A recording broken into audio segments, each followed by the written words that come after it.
Hoje nós vamos trabalhar um salmo, mais um salmo, a bem verdade é essa. E é o salmo de número 87. Quero pedir que a igreja abra a sua Bíblia no salmo de número 87. É um salmo constituído por somente 7 versos, 7 versículos. É um salmo relativamente curto, diante do que eu já tenho trabalhado com a igreja. Em contrapartida, um salmo com tanta informação que o meu desejo seria pelo menos construir 4 pregações no Salmo 87. Então vamos à leitura inicialmente dele todo. Um salmo curto, como eu falei para vocês. Salmo de número 87 diz o seguinte: fundada por ele sobre os montes santos, o Senhor ama as portas de Sião mais do que as habitações todas de Jacó. Gloriosas coisas se tem dito de ti, ó cidade de Deus. Dentre os que me conhecem, farei menção de Raabe e da Babilônia. Eis aí Filístia e Tiro com Etiópia, lá nasceram. E com respeito a Sião se dirá: este e aquele nasceram nela, e o próprio Altíssimo a estabelecerá. O Senhor, ao registrar os povos, dirá: este nasceu lá. Todos os cantores, saltando de júbilo, entoarão: todas as minhas fontes são em ti. Eis o nosso salmo de hoje à noite. O salmo de número 87, ele já vai caminhando para a reta final daquela sequência que são chamados dos salmos dos filhos de Corá, né? Então, a reta final, de uma certa forma, do livro dos salmos, que está dividida em outros salmos. E eu sei que quando nós fazemos uma leitura, como foi feita a leitura de hoje, nós ficamos indagando o que o Salmo de número 87 ele tem para nos ensinar, o que ele pode nos ensinar. Mas o Salmo que nós acabamos de ler, ele é um Salmo que retrata a cidade de Jerusalém como aquela cidade que foi escolhida e amada por Deus.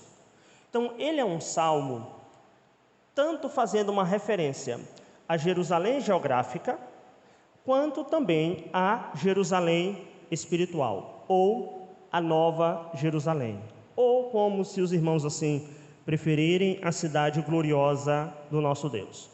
É por isso que eu quero refletir com a igreja hoje à noite, cidade de Deus, fonte de vida, olhando para este salmo. Este salmo ele está constituído e dividido em 3 partes, de forma natural. É do versículo 1 ao versículo 3, é a primeira parte dele. Ele vai descrever a cidade, né, a relação de Deus com essa cidade. Do 4 ao 6, é uma descrição dos habitantes da cidade. E o último versículo, que é o versículo de número 7, é o júbilo proporcionado por esta cidade.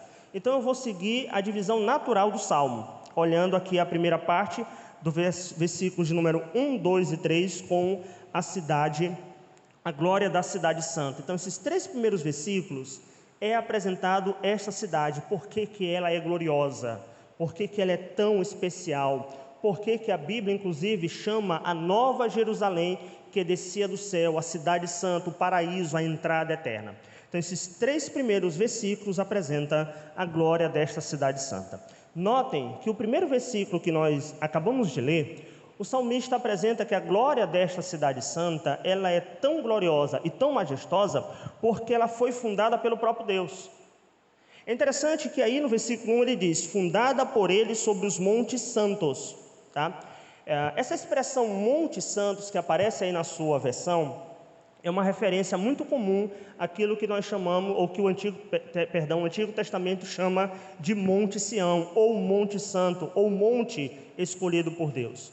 No livro das Crônicas, segundo Crônicas, capítulo 3, versículo de número 1, diz assim o texto: começou Salomão a edificar a casa do Senhor em Jerusalém, no Monte Moriá, onde o Senhor apareceu Davi, seu pai, lugar que Davi tinha designado na ilha de Ornã, o Jebuseu. Então, este local a qual o salmista se refere, no versículo de número 1, foi o local construído, que é chamado de Monte Sião, e consequentemente o local que foi construído o templo.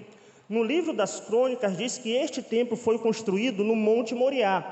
E, irmãos, não é, curiosamente, foi o mesmo local que Abraão foi sacrificar seu filho, no Monte Moriá.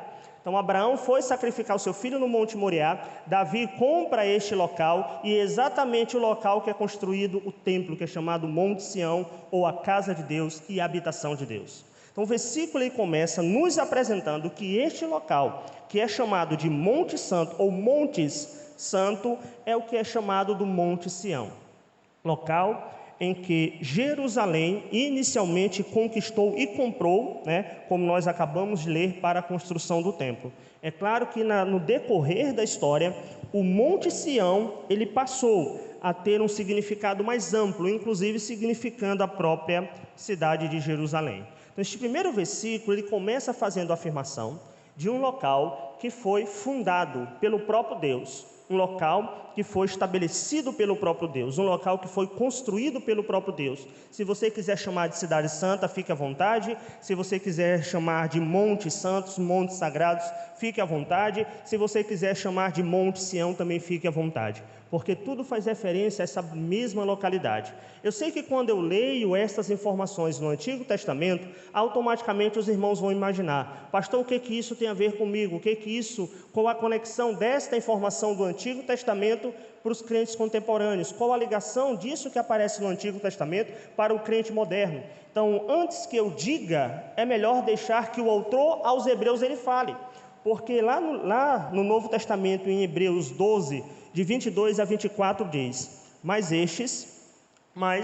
tendes chegado ao Monte Sião, e à cidade do Deus vivo, a Jerusalém celestial, e a incontáveis hostes de anjos, e a universal assembleia, e a igreja dos primogênitos, arrolada nos céus, e a Deus, o juiz de todos, e aos espíritos dos justos aperfeiçoados, e a Jesus, o mediador da nova aliança, e o sangue da aspersão que fala coisas superiores ao que falou o próprio sangue de Abel.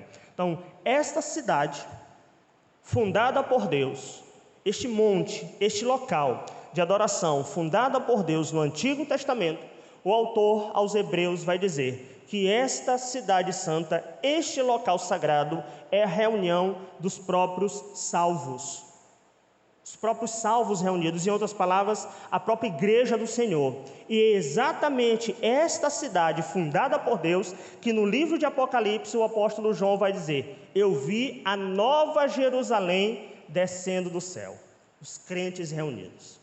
Então, a cidade ou local a qual o Salmo 87 faz referência não é meramente o local geográfico, mas além do local geográfico, é o local espiritual. Ou seja, o salmista diz: este local sagrado, santo, foi fundado pelo próprio Deus. Em outras palavras, foi estabelecido pelo próprio Deus. A igreja, a reunião dos salvos, a nova Jerusalém espiritual e também a Jerusalém geográfica, aquele local. Sim, meus irmãos. Então, esta nossa reunião, esta maravilhosa dádiva dos santos desta gloriosa cidade, o fundador, o construtor, o arquiteto, o designer, o decorador, foi o próprio Deus, o próprio Senhor. Ele estabeleceu o seu povo e disse: eles me pertencem. Eu sei que quando nós pensamos na ideia de construtor, dependendo do profissional que você contrata lá na sua casa, dependendo do material que o profissional vai usar na sua casa, dependendo do terreno que ele vai construir alguma coisa e da maneira como ele vai construir alguma coisa, isso pode trazer, dependendo de todos estes elementos, podem trazer algumas dores de cabeça, como por exemplo uma fissura na parede, uma rachadura, como por exemplo um piso que não foi colocado de maneira correta, ou uma parede que fica mais torta do que outra. Imagino que talvez na sua casa você olhe para determinada parede e fique triste, porque você fica vendo ali um S, que determinado supostamente profissional foi fazer aquela parede, e você diz: meu Deus do céu, como ele chegou a este ponto? Nós já passamos por algumas situações lá em casa que até hoje existem vestígios, resquícios de um profissional que não agiu com a maneira perfeita como ele deveria agir. Nós temos um compartimento da casa que a água deveria escorrer, nós pedimos a caída para a porta, assim, para a rua. Só que ele fez de tal maneira que a caída fica para dentro de casa, dentro do recinto. Então, sempre que a gente tem que lavar, a água empoça no local que não era para empoçar, ela deveria escorrer para fora, mas a água volta e empoça em determinado local que não deveria ser empoçado. Percebam, isso é uma demonstração de um péssimo construtor, de um péssimo arquiteto, de um profissional que errou. Ele pode até não ser péssimo, mas ele errou ou eventualmente foi descuidado. O nosso texto não está falando de alguém descuidado. O nosso texto não está falando de alguém que age com descaso. O nosso texto não está falando de alguém que faz ou fundou uma cidade por fundar. Ele está falando da fundação da cidade santa estabelecida pelo próprio Deus. A cidade santa, meus irmãos, é fundada por Deus. Isso traz uma referência à segurança, estabilidade, permanência nas suas estruturas. Quando diz que esta cidade santa foi fundada por Deus, isso está mostrando que ela não vai cair, não vai ter fissuras, não vai ter rachaduras, não vai ter qualquer tipo de problema, não vai ter qualquer tipo de defeito. Ele está falando da cidade perfeita, santa e gloriosa, estabelecida pelo próprio Deus, que é o seu povo, a sua igreja reunida, e em nome de Cristo Jesus, a nova Jerusalém que descerá um dia do céu por meio de Cristo Jesus. O Salmo começa apresentando isto, esta cidade fundada pelo próprio Deus. Só que a glória desta cidade não tem somente o seu fundamento em Deus. O versículo de número 2 ainda nos diz que, além de fundada por Deus, é uma cidade, ou é a cidade amada por Deus. Olha aí o versículo de número 2: o Senhor ama as portas de Sião mais do que as habitações todas de Jacó. E aqui nós temos duas construções que são interessantes. Um comentarista, ele diz o seguinte: as atividades sociais, econômicas e legais ocorriam junto às portas, que consequentemente eram um microcosmo da cidade. Então, quando o salmista diz que Deus ama as portas de Sião, observem que está no plural, as portas de Sião. Então, as portas de Sião, eu não quero que os irmãos imaginem com essas pequenas portas que nós utilizamos em casa. Imagino que deve ter 2,10 metros mais ou menos, eu acho que uma porta dessa, acho que é padrão isso. Aqui portas está relacionado, querido, à ideia de portais. Tá? Eram entradas grandiosas. Pastor, mas o que isso tem a ver aqui no nosso contexto? Por que o salmista diz que o Senhor ama mais as portas de Sião do que as habitações de Jacó ou as tendas de Jacó? Só para vocês terem uma perspectiva, entre algumas das principais portas da cidade, ou as principais portas, porque há essa identificação de Jerusalém com Sião, existia aquilo que era chamada de Porta de Jafa. Era localizada ao lado oeste da cidade. Então, este portal era a principal entrada para caravanas e viajantes que vinham do Mediterrâneo. Existia a Porta de Damasco, situada ao norte. Dava acesso a importantes rotas comerciais que ligavam Jerusalém a Damasco e a Mesopotâmia. Existia uma outra porta, irmãos, eu estou falando aqui de uma grande cidade, e várias entradas. Todas essas entradas eram chamadas de portas de alguma coisa. Existia a Porta do Vale, posicionada ao sul, que permitia o acesso ao Vale de Cedron e à fonte de Siloé. Existia, notem agora, eu quero que os irmãos anotem isso aqui, pelo menos mentalmente. Existia uma porta que era chamada Porta das Ovelhas, localizada ao norte. Era utilizada para a entrada de animais destinados ao sacrifício no templo. Eis a razão porque no Evangelho de João, capítulo 10, versículo de número 7, Jesus diz: Jesus, pois, lhes afirmou de novo: em verdade vos digo, eu sou a porta das ovelhas. Porque esta porta era destinada exclusivamente para os sacrifícios de animais. Existia outra porta, que era chamada Porta da Fonte, que permitia o acesso à fonte de Gion, uma importante fonte de água para a cidade. Existia a Porta do Montouro, que era uma porta localizada para a saída de lixos da cidade. Existia a Porta do Cárcere, que dava acesso à prisão da cidade. Existia a Porta dos Cavalos, posicionada ao lado norte, e era utilizada para a entrada e saída da cavalaria. Então, quando o salmista diz que o Senhor ama mais as portas de Sião, é porque não é meramente a ideia de um local de entrada e saída. As portas da cidade de Jerusalém eram um marco na atividade econômica, era o local que eles faziam comércio. Determinada porta servia para os animais entrarem para o sacrifício, outra porta servia para tirar os lixos da cidade, outra porta servia para entrar somente os cavalos, outra porta levava para o cárcere. Portais, eu estou falando porta, mas eu quero que os irmãos entendam como grandes portais, tá? Um outro portal grandiosíssimo dava acesso também à prisão. Então, cada entrada e saída significava algo, tinha uma comunicação para algo. Isso fazia com que a vida dentro da cidade acontecesse. Aí o Senhor diz: as portas da cidade de Jerusalém é muito mais do que um aspecto físico. Exatamente representa a ideia de uma economia, a ideia da cultura, a ideia da segurança, a ideia da higiene. É isso que identifica a cidade. Então o Senhor diz: eu prefiro a minha cidade amada, a Jerusalém, do que qualquer outra habitação das tendas de Jacó. Essas outras habitações da tenda de Jacó, irmãos, é uma ideia de qualquer outro lugar em Israel. A ideia aqui é que Deus escolheu,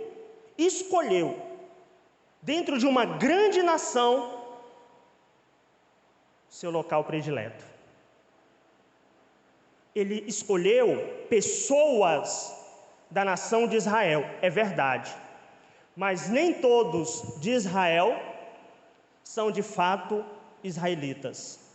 Somente aqueles que têm a circuncisão no coração. Em outras palavras, somente os eleitos de Deus.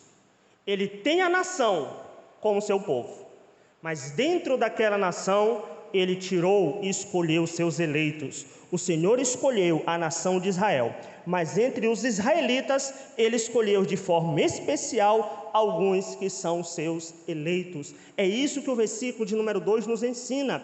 Eu amo muito mais as portas de Sião do que qualquer outro lugar ou outro local desta nação, porque foi esta cidade santa que eu escolhi, porque foi este povo santo que eu escolhi para ser meu. A minha glória reside em vocês, reside na igreja, reside nesta gloriosa cidade que um dia, em glória e majestade, retornará. Porque é uma nação, é um povo escolhido pelo próprio Deus.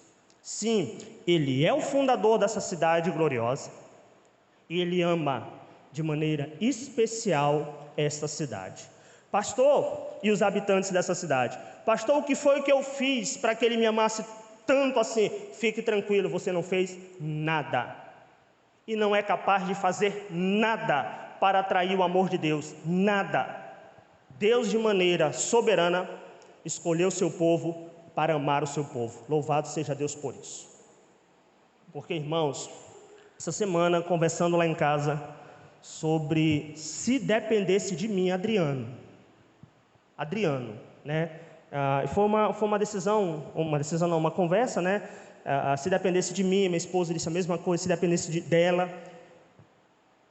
Nós não temos absolutamente nada para atrair esse amor especial de Deus, nada.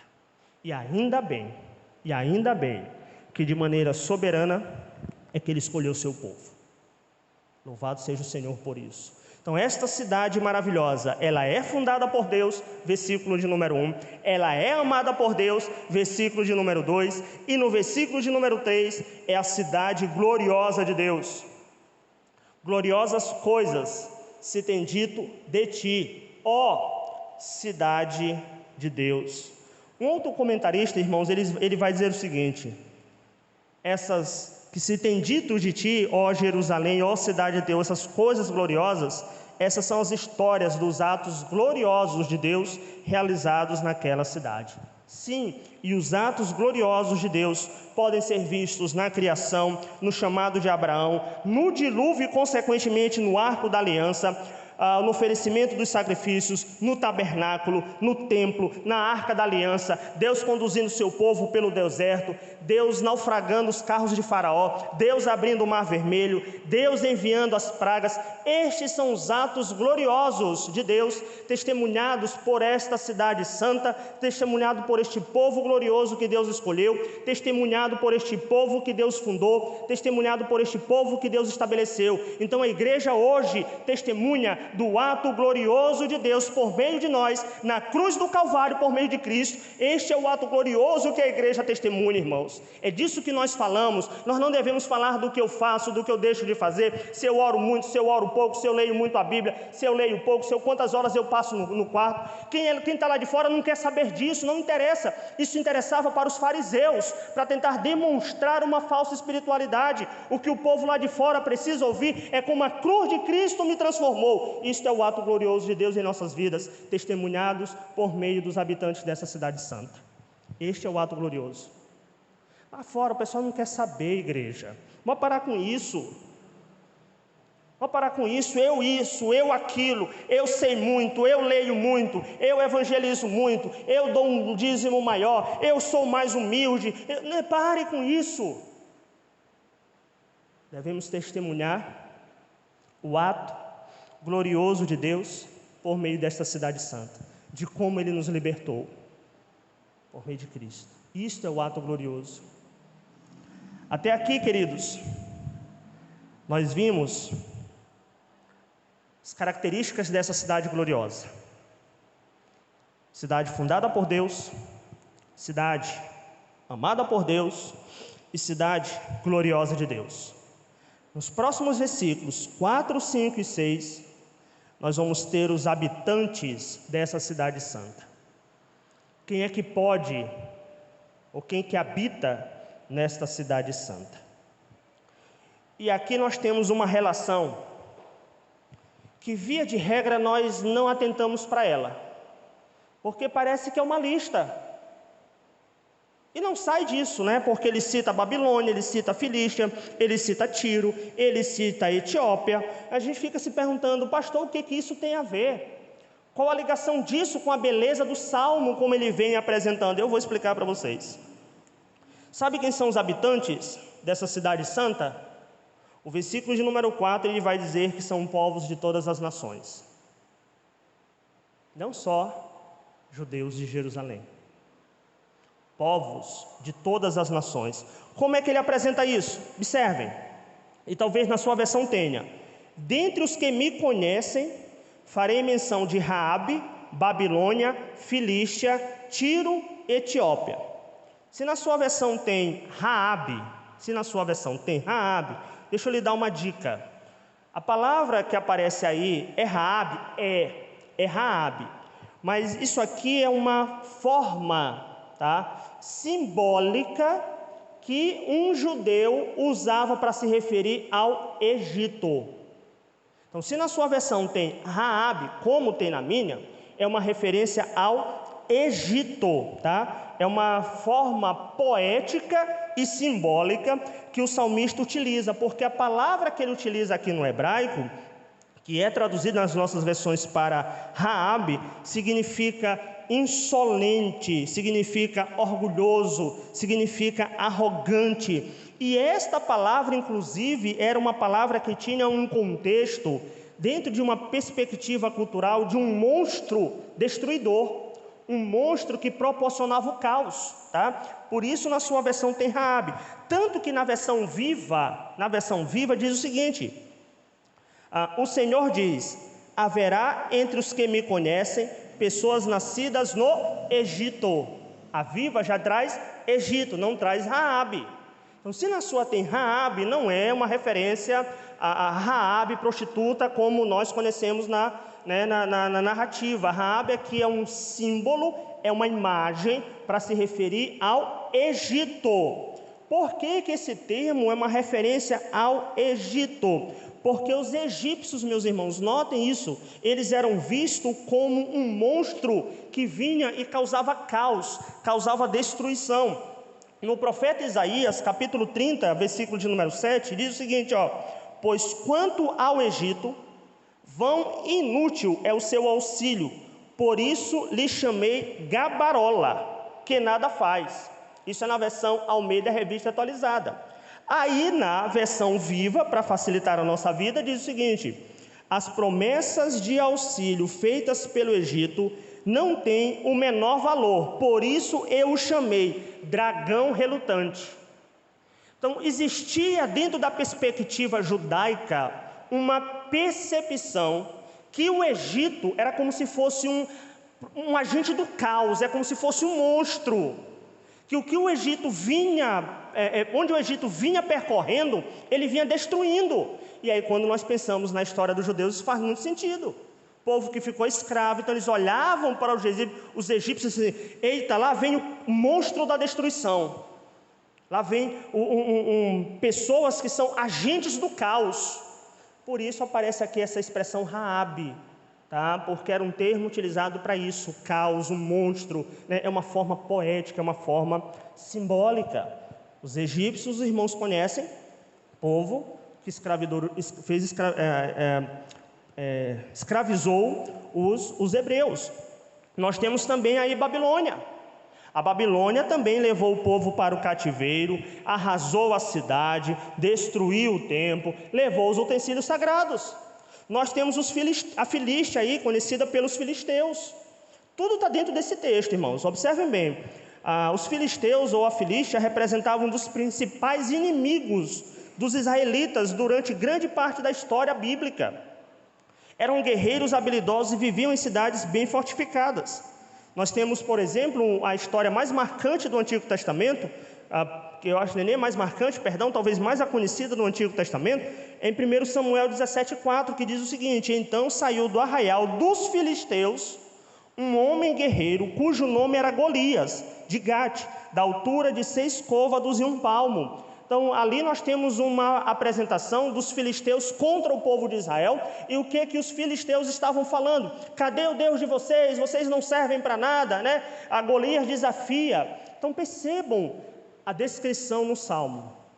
O salmista dizendo: dentre os que me conhecem, farei menção ao Egito, farei menção à Babilônia, farei menção à Filístia ou aos filisteus, farei menção a Tiro. Quem foi Tiro? Tiro, além de não ser uma potência militar, tá? A cidade de Tiro não era uma potência militar, mas era uma cidade riquíssima que investia na guerra.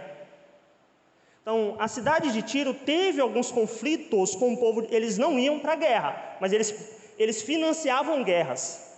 Então, querendo ou não, nós temos aqui também inimigos, né? Inimigos do próprio povo de Israel. Então, existe inclusive profecias contra Tiro, condenando a riqueza, condenando a arrogância, condenando a exploração. Está lá em Ezequiel 26 a 28, Isaías capítulo 23. Então, nós temos uma outra descrição de uma nação inimiga de Israel. E na sua versão também aparece aí por fim a Etiópia, tá? A Etiópia. A melhor palavra para os irmãos entenderem dentro da narrativa bíblica é o que os irmãos talvez conhecem por Cuxi, a região de Cuxi, ou a cidade de Cuxi. Então nós não encontramos, irmãos, uma narrativa clara da Etiópia se colocando contra Israel de maneira tão grande quanto a Babilônia. Em contrapartida, nós encontramos conflitos menores. Pastor, para que essa aula de história domingo à noite? Não quero saber de história. Mas esses povos aparecem aqui não são de maneira aleatória. Todos eles, sem exceção, são inimigos, ou foram inimigos de Israel, sem exceção. Cidades e povos que entraram em conflitos com Israel. Entendendo isso, olha agora, escutem, Como a Bíblia Viva e a Nova Tradução Linguagem de hoje traduz esse versículo. A Bíblia Viva.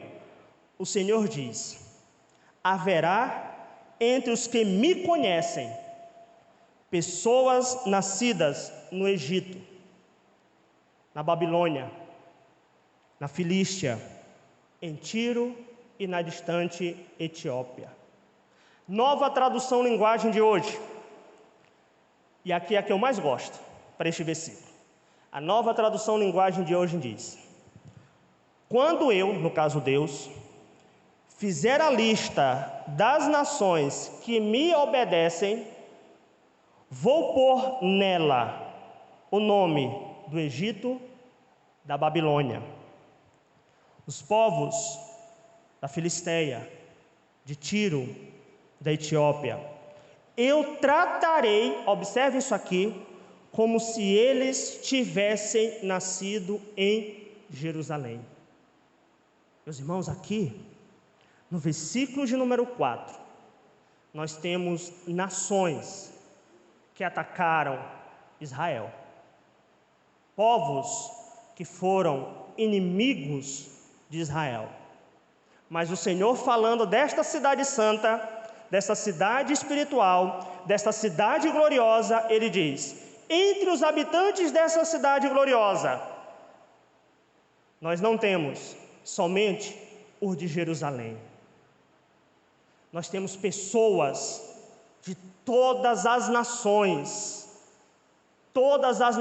porque o foco desta cidade gloriosa não é a nacionalidade, mas a espiritualidade por meio de Cristo. Independente de que nação, independente de que tribo, independente de que língua, independente de qual cultura, independente do que fizeram no passado, mas uma vez que Deus coloca esses habitantes como eleitos do Senhor para a salvação eterna, nesta cidade gloriosa, Ele diz: a partir de hoje não é mais a Babilônia, a partir de hoje não são mais judeus, a partir de hoje não são mais gentios, a partir de hoje meu povo, independente do que eles fizeram. E sabe o que chama mais ainda a minha atenção neste versículo? Por isso eu falei no início para vocês que eu gostaria de pelo menos 4 pregações aqui neste salmo. Sabe o que é mais curioso? É que se você pegar um mapinha, para quem gosta de mapa, do Antigo Testamento, e marcar a cidade de Jerusalém, e começar a marcar todas estas outras cidades, você vai perceber que o Egito ficava ao sul de Jerusalém, Babilônia ao noroeste de Jerusalém, Filístia ao oeste de Jerusalém, Tiro ao noroeste de Jerusalém, Etiópia ou Cuxi ao sul de Jerusalém. Mais uma vez, dentro de um mesmo versículo, nós temos a afirmação que o povo escolhido de Deus está espalhado pelo mundo e todos eles convergem nesta cidade que o próprio Deus fundou, que o próprio Deus escolheu, que o próprio Deus amou. Pessoas, agora sim, meus irmãos, talvez textos bíblicos façam mais sentido. Povos de toda raça, língua e nação, debaixo de uma única bandeira, a bandeira do sangue do Cordeiro. Estes são os habitantes da cidade santa. Estes são aqueles que pertencem à cidade santa. O versículo de número 5, além de mostrar esta universalidade dos habitantes dessa cidade santa, no versículo de número 5, o salmista nos mostra que todos eles são filhos desta cidade santa. Olha aí como é bonito o versículo 5. E com respeito a Sião se dirá: este e aquele nasceram nela, que no caso nasceram em Sião, e o próprio Altíssimo a estabelecerá. Olha como é belo, queridos. Ele acabou de falar de várias nações no versículo anterior. Quando chega aqui no versículo de número 5, ele diz: todas essas nações, todos aqueles que me conhecem, todos aqueles que eu escolhi, estes e aqueles, é como se eles tivessem nascido na própria Jerusalém, e não nasceram necessariamente na Babilônia. Claro que aqui é tudo de maneira espiritual, tá? Então, pertencer a uma cidade, ou ser filiado a uma cidade, significava o que? Que eu pertenço àquela cidade, significava o envolvimento, significava adoração ao Deus daquela cidade. Então, esta cidade santa, esta cidade gloriosa, esta cidade majestosa, ela é formada por pessoas de todo o mundo, de todas as culturas, eleitas por Deus, escolhidas por Deus. E no momento que Deus elege esse povo e coloca na sua cidade espiritual, Ele diz: não interessa mais o local que ele nasceu, porque a partir de hoje é como se eles estivessem nascido na própria Jerusalém espiritual. São habitantes desta cidade. São habitantes dessa cidade. Pastor, mas que coisa bela, que coisa bonita, como os filhos dessa cidade santa. O salmista, ele declara esta verdade. Mas aí vocês querem ficar mais emocionados com a beleza. Olhem o versículo 6. O Senhor, ao registrar os povos, dirá: este nasceu lá. Este nasceu lá. Então, os habitantes dessa cidade santa, desta cidade gloriosa, eles são registrados pelo próprio Deus. É o próprio Senhor que diz quem faz parte dessa cidade. É o próprio Senhor que coloca os moradores dessa cidade espiritual. Então, o processo de registro, minha igreja, de um novo cidadão no Antigo Testamento variava de cultura para cultura, é verdade, mas existiam princípios que eram quase que padrão para toda a cultura. Por exemplo, existia um registro de um cidadão por nascimento. Como é que funcionava? Se ele fosse filho de um cidadão, ele era considerado cidadão daquela cidade, ou se ele fosse descendente de algum cidadão daquela cidade. Então isso era o que era chamado de registro por nascimento. Existia um registro também por adoção. O que era o registro por adoção? Era uma integração formal. A integração formal era quando uma pessoa de uma outra cidade chegava e dizia assim: olha, eu a partir de hoje quero me tornar habitante desta nova cidade, dessa sua cidade. Então eu abro mão, das minhas leis, eu abro mão da minha vestimenta e me torno membro desta sua cidade. Então era feito o registro dele. E também nessa ideia de adoção era feito por parte daqueles que buscavam refúgio. Por isso que existiam as 6 cidades refúgio. Buscar o refúgio numa cidade era buscar proteção. Então a pessoa entrava numa cidade e disse: olha, a partir de hoje eu quero me registrar como cidadão desta cidade. Então eu estou buscando proteção, eu abro mão das minhas leis. E existia também, queridos, um registro que era por conversão. O que era este registro por conversão? Mudança da fé e, consequentemente, assimilação da cultura. Entrar numa nova cidade, se tornar cidadão de uma nova cidade, implicava, inclusive, igreja, preste atenção nisso, rejeitar todos os deuses da antiga cidade e passar a adorar ao Deus daquela cidade. Um cidadão que viesse, sei lá, da Babilônia, sei lá, com vários deuses, e chegasse para Israel e dissesse assim: olha, a partir de hoje eu quero me tornar cidadão desta cidade. Aí era feita uma entrevista com ele e perguntasse: bem, tu não pode ser cidadão por nascimento, tu não nasceu aqui e tu não tem uma árvore genealógica aqui, tu estás fugindo? Não, eu não estou fugindo. Então não pode ser o que era chamado de adoção formal. Então o que te faz querer fazer parte como cidadão de Jerusalém? Aí imagine um babilônico dizendo: a partir de hoje eu vi os feitos que Deus, o Deus de vocês fez. Eu não quero mais aqueles deuses que eu servia. A partir de hoje eu me converto ao Deus de vocês. Eu abro mão daquilo. Então, se tornar cidadão de uma cidade implicava abraçar o Deus, o sistema religioso, o sistema cultural daquela cidade. É por isso que nós temos aqui no nosso versículo 6, quando ele diz: o Senhor a registrar os povos dirá: este nasceu lá, eles fazem parte daqui, não tem mais nada a ver com os deuses da antiguidade, eles vão encontrar proteção aqui. Se buscar na árvore genealógica, a linhagem deles é espiritual, é uma linhagem eterna, uma linhagem que eu coloquei. Sim, meus irmãos, é a beleza desses habitantes.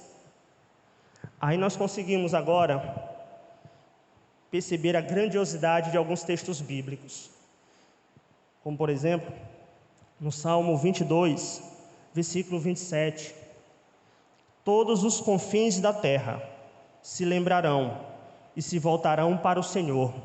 Todas as famílias das nações o adorarão.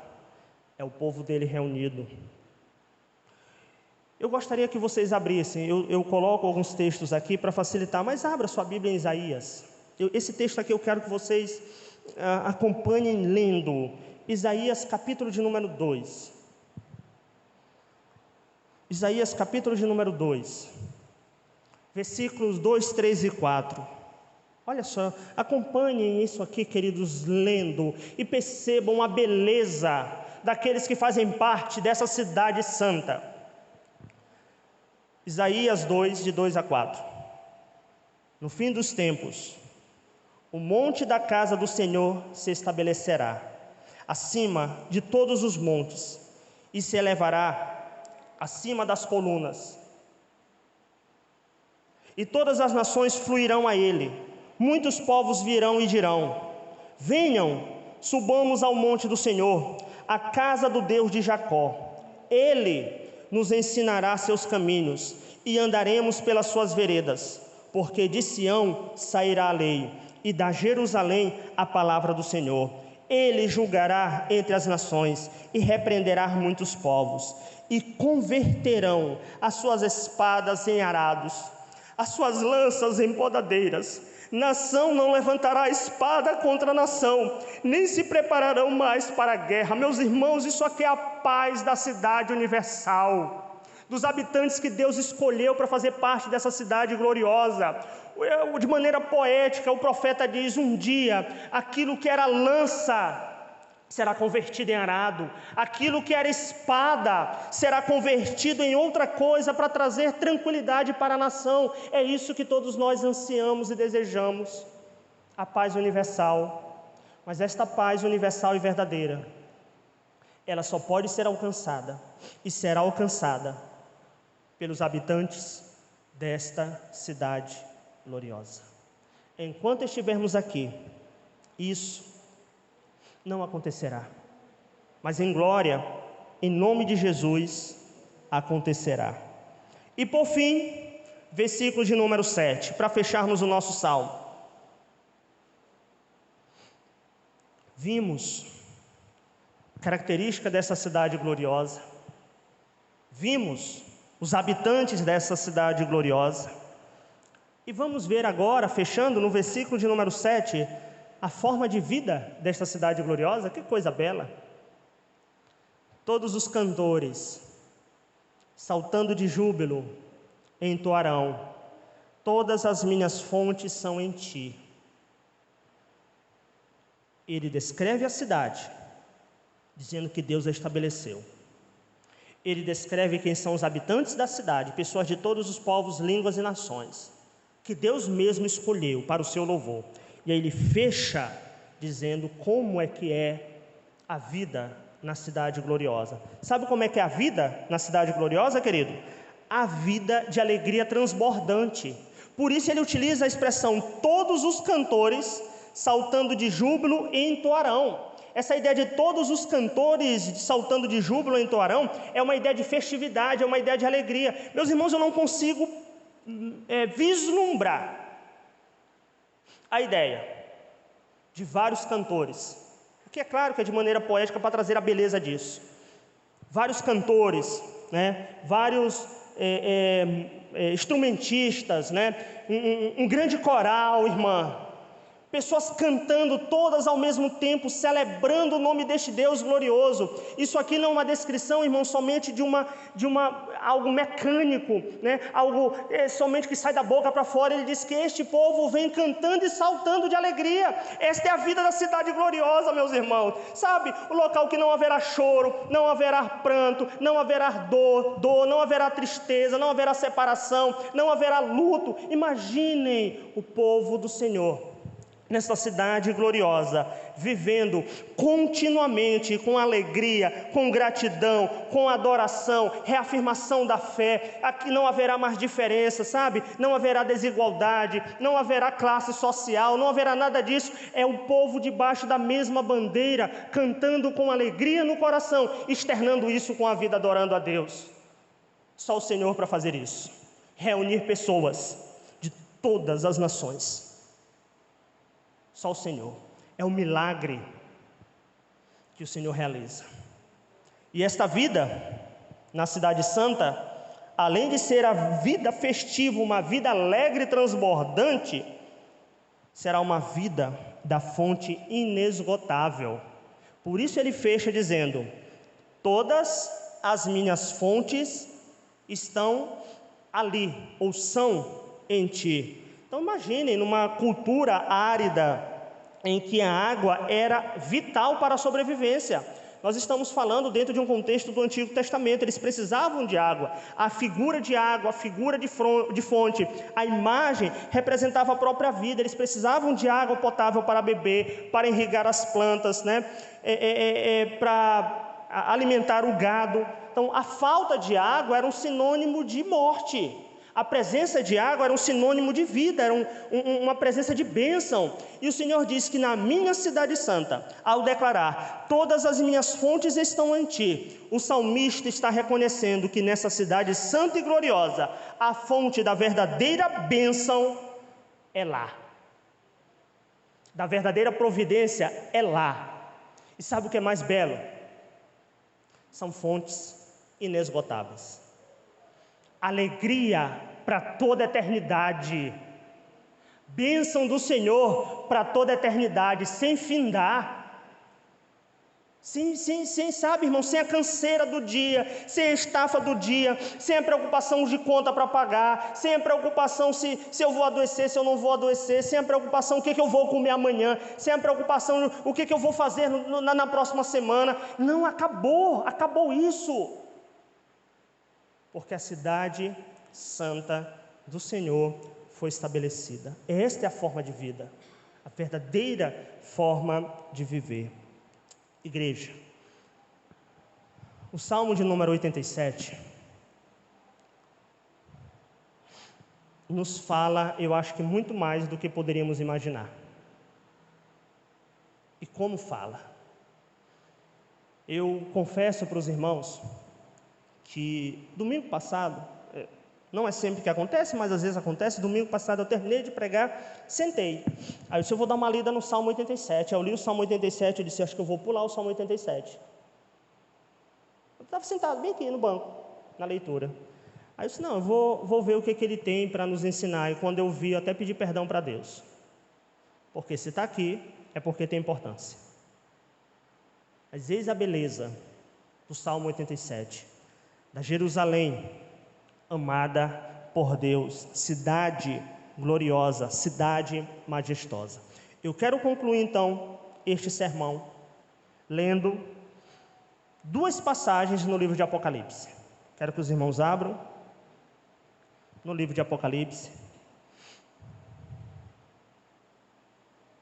capítulo de número 7, a primeira passagem.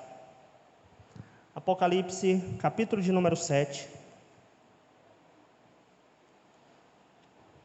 versículo de número 9 e o versículo de número 10.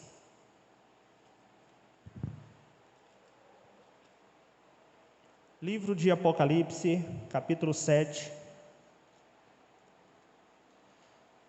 versículo 9 e 10 diz o seguinte: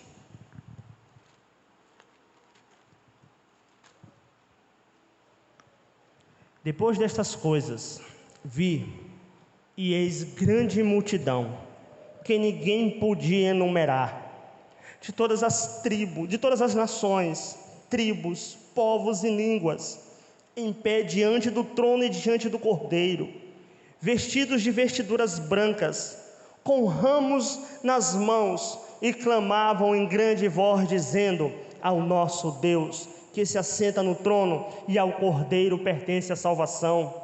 O outro texto, também Apocalipse, capítulo de número 21, lá no finalzinho, capítulo de número 21, versículo de número 24 e o versículo de número 27. Apocalipse 21, de 24 a 27 diz: as nações andarão mediante a sua luz, e os reis da terra lhe trazem a sua glória. As suas portas nunca, jamais se fecharão de dia, porque nela não haverá noite, e lhe trarão a glória e a honra das nações. Nela nunca, jamais penetrará coisa contaminada, nem o que pratica abominação e mentira, mas somente os escritos no livro da vida do Cordeiro. Aleluia. Toda honra, toda glória tributada a este Deus. Esta é a cidade santa, a cidade gloriosa. Que Deus em Cristo Jesus aqueça os nossos corações. Maravilhoso, eterno Deus e Pai, muito obrigado, Senhor Altíssimo, pela Tua palavra. Obrigado pela beleza, Senhor Deus, da descrição desta cidade gloriosa, Deus. Que venhamos arder, venhamos ter alegria, Senhor Deus, para um dia estarmos juntos com os nossos irmãos que já partiram, os nossos irmãos de todas as eras, de todas as épocas, Senhor Deus, dos eleitos do Senhor, escolhidos pelo Senhor, sem distinção, Senhor Deus, de raça, de local, de idade, de cor da pele, Senhor Deus. Sem essas diferenças que às vezes são tão pecaminosas ao nosso olhar, mas pessoas que foram redimidas e restauradas pelo Senhor, judeus e gentios, Senhor Deus, todos debaixo do mesmo estandarte, o estandarte da cruz de Cristo. Ó Deus, toda honra e toda glória tributamos ao Teu bendito nome. É no nome santo de Cristo Jesus que nós oramos e afirmamos: Hosanas. É o que vem em nome do Senhor. Em nome de Jesus, amém, Pai. Amém e amém. Que Deus nos abençoe.